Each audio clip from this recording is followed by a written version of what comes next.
오늘 방송 시작하면서 종교인의 퇴직금에 세금 완화해주는 법안 이거 추진 중이라고 말씀드렸는데요. 지금 청취자분들께서 많은 의견 보내주고 계십니다. 8746번님 30년 일한 퇴직금 받고 저는 세금을 냈는데요. 저도 종교를 갖고 있지만 종교인 소득세 완화는 아닌 것 같습니다. 6575번님 종교인 이전에 국민입니다. 소득이 있는 곳에 세금이 있는 게 사회의 기본 정의죠. 8002번님 종교인은 일반인과 다르게 비영리적으로 일하고 있으니 누릴 수 있는 특혜 아닐까요? 이런 찬반 다양한 의견이 들어오고 있는데요. 지금 종교계 내부에서 오히려 종교인 과세를 강화하자는 목소리를 내고 계신 분입니다. 현직 목사십니다. 우리 안기호 목사님 스튜디오에 나와주셨습니다. 안녕하세요. 네, 안녕하세요. 아침 일찍 나와주셔서 감사하고요. 예. 그동안 목사님에 대한 기사를 제가 검색해 보니까 종교인이 솔선수범해서 일반인보다 1원이라도 세금을 더 내려고 해야 한다. 이런 주장을 하셨어요. 굉장히 이제 특이하신 목사님이라고 생각이 드는데요. 이런 목소리 내신 이유가 어디 있습니까? 사실 뭐 특이한 목소리는 아니고요. 예. 정상적이라고 할 수 있죠. 제가 2008년도에 잠시 한 대형교회 몸담을 기회가 있었습니다. 2008년도에요. 예. 그때 많은 부교육자들이 그 근로 사각지대에서 시달리고 있음을 보게 됐어요. 예. 그러니까 부교육자요? 예, 부교육자라고 하면 이제 담임 목사 이외의 전도사라든지 부목사 이런 분들을 말하는데 주 6일 동안 새벽부터 밤늦게까지 사역을 하면서도 사실상 그 월 급여인 사례비는 100만 원 초중반대에서 200만 원 초중반대 정도밖에는 받지 못하고 있었어요. 아니 근데 그분들도 다 가족이 있으신 분들인데 그렇죠. 생활이 됩니까? 대부분 아내들이 일을 하지 않으면 살 수가 없는 형편이죠. 그런데도 이런 사정을 내색하면 여지없이 이제 세속적인 목회자로 낙인 찍히게 되죠. 담임 목사님은 그것보다 더 많이 받으실 거예요. 하지만 뭐 이 공공연한 비밀로 가려져 있는 이 담임 목사의 사례비와 종교 활동비 이런 것들은 솔직히 서민들 입장에서 보면 가히 천문학적이라고 해도 과언이 아닐 정도였습니다. 그렇게 많아요? 예. 담임 목사는 많이 받을수록 능력 있는 목사가 되고 부교육자는 작게 받을수록 신실한 목사가 되는 그런 시스템이라고 할 수 있어요. 그럼 목사님께서 일하셨던 대형 교회에서 그 담임 목사님께서는 얼마 정도 받으셨어요? 그건 이제 아까 말씀드렸지 공공연한 비밀로 비밀이에요? 가려져 있는데 또 제가 여기서 말씀드리기도 좀 곤란한 문제이고요. 여하튼 뭐 서민들 입장에서 보면 천문학적이라고 할 수 있어요. 근데 무엇보다도 심각한 것은 그 많은 교역자들이 아주 심각한 인권 침해에 시달리고 있기도 하다는 겁니다. 인권 침해요? 담임 목사 눈 밖에 나면 심한 모욕 또 심지어는 협박과 폭행을 당하기도 하고 그러다가 하루아침에 교회에서 쫓겨나서 실업자 신세가 되기도 합니다. 하지만 성직자는 근로자로 인정받지 못하기 때문에 이의를 제기하지도 못하고요. 그리고 심하면 교단에 발붙이지 못할 수도 있습니다. 그래서 할 말도 제대로 하지 못하고 담임 목사가 부당한 지시를 내려도 순응할 수밖에 없는 그런 구조입니다. 그러니까 근로자로 인정받지 못하기 때문에 아까 말씀하신 임금도 최저임금을 못 받더라도 할 말이 없는 거네요. 그러죠. 저 역시 이제 그런 피해자 중에 한 사람이었고요. 그래서 성직자가 근로자로 인정받는 것이 이런 부조리함을 바꾸어 나가는 첫걸음이 될 수 있겠구나. 이런 생각을 하게 됐고요. 그래서 2011년 8월부터 2014년 4월까지 약 3년간의 소송 끝에 대한민국 사법 역사상 처음으로 정말 기적처럼 성직자도 근로자라는 판결을 받아내게 됐습니다. 그렇군요. 이후에 2018년에 들어서 우여곡절 끝에 이제 간신히 종교인에게도 소득세를 과세하게 됐죠. 그러니까 2018년 1월 1일부터 시작된 종교인 과세. 여기에 이제 씨앗을 뿌리신 분이 목사님이다. 이렇게 봐도 과언은 아닐 텐데. 뭐 그런 측면도 없지는 않겠죠. 물론 이제 이 종교인 소득세 과세 그 자체만으로도 엄청난 변화이기는 하지만은 그 종교인 소득을 근로소득이 아닌 기타 소득으로 분류해서 일반 근로자와는 달리 이제 필요경비 공제 혜택을 그 문제 조금 이따가 저희가 말씀 나눠보고요.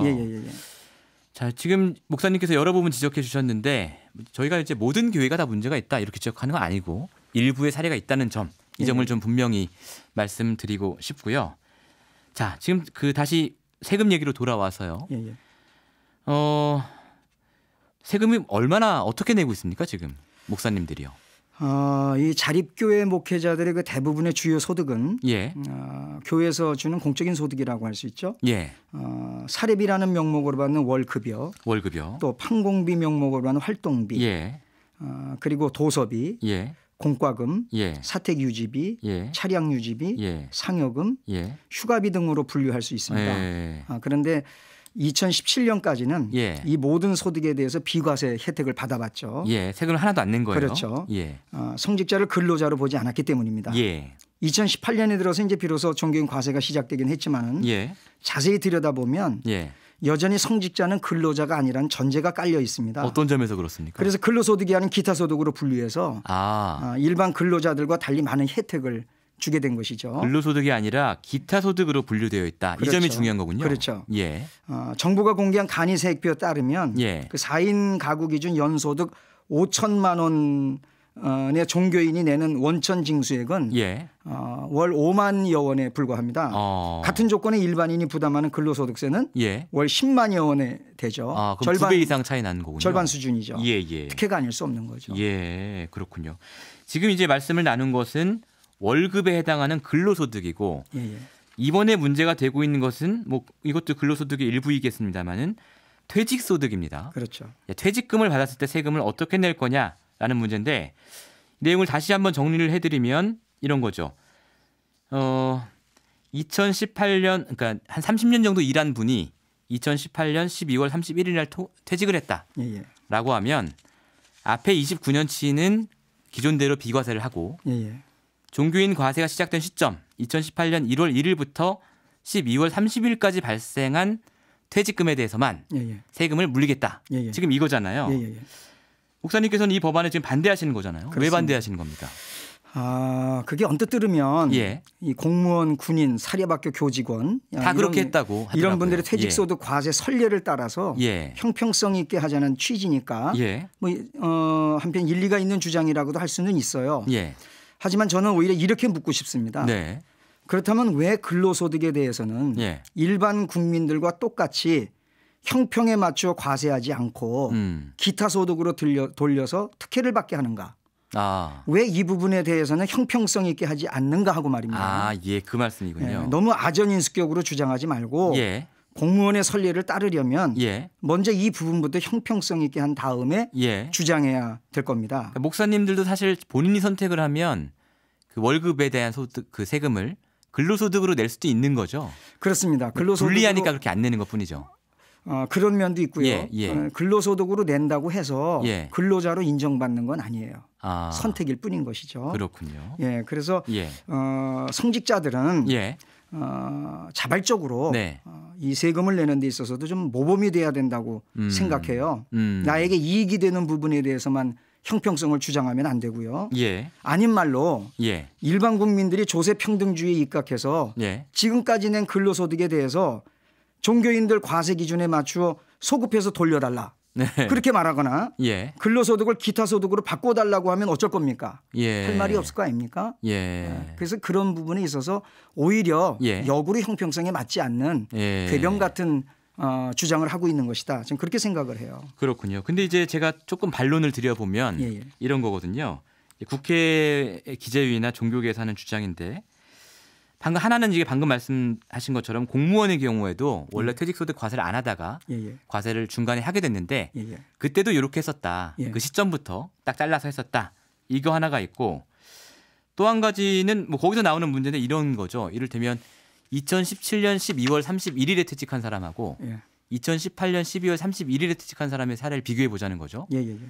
그럼 이제 지금처럼 이렇게 2018년 1월부터 끊지 않으면 2017년 12월 31일에 퇴직한 사람은 퇴직금을 하나도 안 내는데 2018년 12월 31일에 퇴직한 사람은 1년 더 늦게 낸다는 이유만으로 30년치에 대한 퇴직소득을 다 내야 되는 거 아니냐. 이거 좀 억울한 거 아니냐. 뭐 이런 거예요. 그래서 제가 아까 말씀드렸지만 그게 언뜻 들으면 일리가 있는 것 같아요. 그런데 중요한 것은 성직자들은 지금까지 일반 국민들과는 달리 비과세 혜택을 받아왔다는 겁니다. 특혜를 받아왔죠. 특혜를 받아온 사람들에 대해서 이제 바로 하자 이것인데 지금 와가지고 그럼 이제부터 시작하니까 우리 옛날 거는 못 내겠다. 예. 이거는 맞지 않아요. 그러면서 공무원과 좀 다르다. 그러면 예. 왜냐하면 그분들은 이제 예. 이전에 근로소득을 다 내왔던 분들이죠. 예. 그러나 이 성직자들은 근로소득 자체를 아예 안 내왔던 분들입니다. 예. 그런 특혜를 받아와 놓고 지금 와서 형평성 있게 하자, 그것은 앞뒤가 안 맞는 주장이라고 생각하죠. 그렇게 보시는군요. 예. 이제 그게 첫 번째, 일반인들과의 형평성이 또 첫 번째 논리고 예. 또 다른 논리도 있죠. 지금 목사님께서 말씀하시는 논리 중에 예. 이게 일부 목사님들만 혜택을 집중적으로 받게 될 거다, 이런 말씀도 하셨지 않습니까? 사실 그 소형교회 소속된 예. 대부분의 성직자들의 경우 예. 교회가 정상적으로 적립한 퇴직금은 예. 얼마 되지 않아요. 소형교회 같은 그렇죠. 경우는. 예. 하지만 대형 종교단체들의 경우는 다릅니다. 예. 소위 부르는 게 값이라고 할 수 있을 만큼 네. 수억이 아니라 예. 적게는 수십억부터 많게는 수백억까지 받는 경우가 적지 않죠. 수백억까지도 받습니까? 그렇습니다. 예.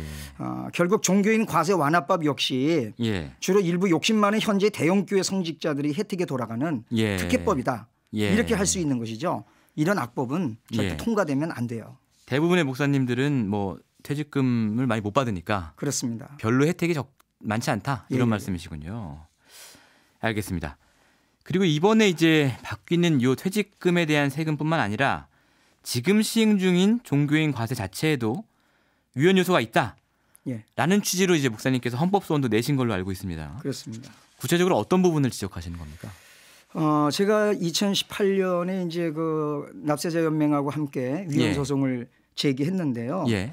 그 종교인들의 소득을 아까 말씀드린 것처럼 근로소득이 아닌 기타 소득으로 분류해서 예. 일반 근로자와 달리 필요경비 공제 혜택을 준 것도 문제지만 예. 더 심각한 것은 예. 종교활동비에 대해서 비과세 혜택을 줬어요.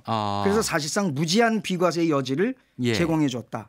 이것이 큰 문제라고 할 수 있는 이런 것이죠. 겁니까? 이제 소득이 이를테면 뭐 5천만 원이다 했을 예. 때 내가 종교활동비를 4,500만 원을 썼습니다. 라고 하면 4,500만 원 부분 빼고 그렇습니다. 나머지 500만 원에 대해서만 과세를 한다는 거죠. 그렇죠. 예. 그건 문제가 아닐 수 없는 거죠. 이 종교활동비라는 건 어떤 거예요?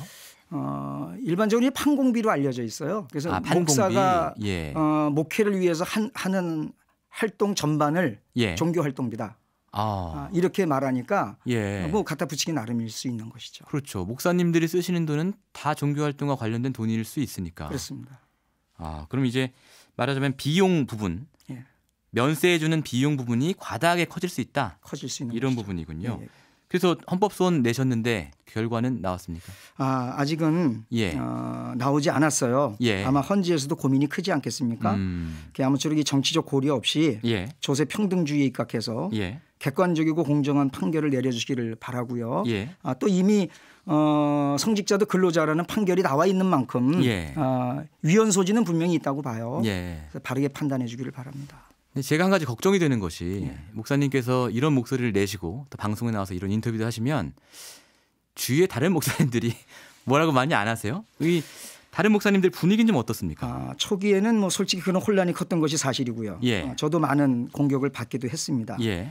하지만 많은 소형교회 목회자들은 예. 종교인 과세 그리고 조세 평등주의 입각한 공평과세 예. 여기서 이제 공감하고 그런 목사님들이 많으세요? 이해의 폭을 아주 넓혀가고 있죠. 또 대형교회 목회자들이라고 해서 예. 다 종교인 과세 반대하거나 혜택을 받으려고 하는 것도 아닙니다. 예. 기독교 전체를 놓고 볼 때 네. 종교인 과세 관련해서 특혜의식을 갖고 있는 분들은 예. 뭐 사실 그리 많지 않다고 봐요. 예, 그렇게 보시는군요. 예.